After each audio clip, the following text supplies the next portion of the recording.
Russian President Vladimir Putin has wrapped up his visit to Shanghai, where he met with the Chinese President Xi Jinping. Putin was there to attend the Conference on Interaction and Confidence Building Measures in Asia. The two leaders signed a $400 billion gas deal, one of the world's biggest energy deals. They also conducted joint naval exercises in the East China Sea. Our reporter Zhang Nini joins us now from Beijing with the latest developments between these two nations. And Nini, let me ask you first about these military exercises that the two sides have been carrying out. What's the latest on that? Well, hello, Anand.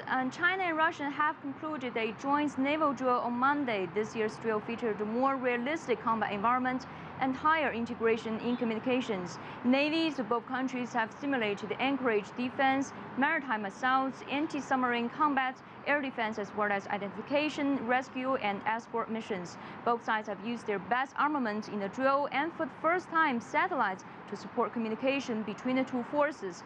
Commanders of both armies said the joint Sea 2014 has fulfilled its goals. Chinese Vice Admiral Tian Zhong said the drill was a success and that it shows a new level of China-Russian strategic mutual trust and collaboration.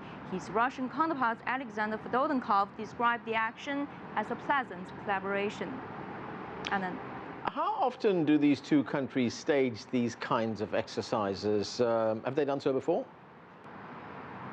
Well, this is actually the third naval drill between China and Russia. The two countries have previously held naval exercises off the coast of Russia's Far East in July 2013 and the Yellow Sea in April 2012. But this year's drill is kind of first for China, in which the troops are mingled and not march separately, a sign that many believe show the growing political and military trust between China and Russia. The two countries have also held 6 joint anti-terrorism exercises since 2005. Okay, Nini, let's move on to the gas deal, one of the biggest deals between these two countries, if not one of the biggest energy deals in the world. What are you hearing in Beijing about this?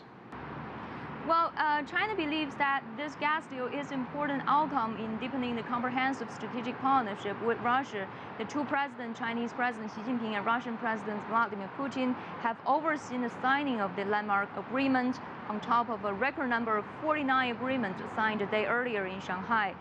In particular, the two sides have decided to establish a comprehensive energy cooperation partnership.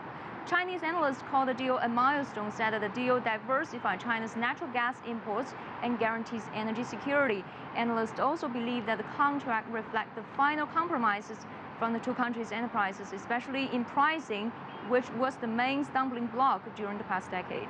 And the timing of the deal is also good for China. Importing 38 billion cubic meters every year will satisfy China's demand for clean energy to tackle air pollution and pursue sustainable development.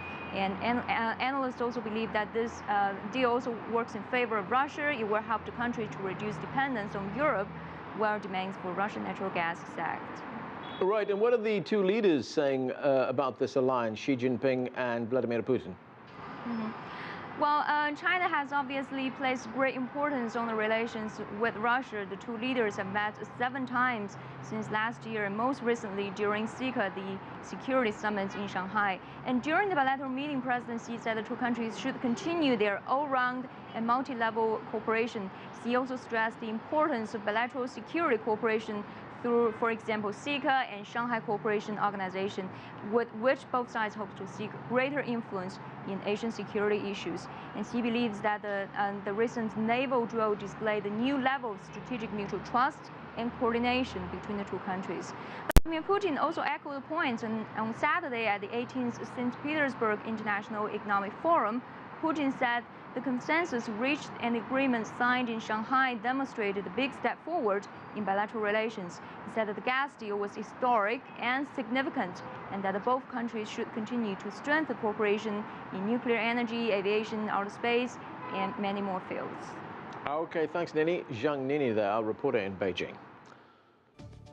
When we come back, we will talk to a panel of experts on what they make of the Russia-China relationship. Stay with us, you're on The Heat.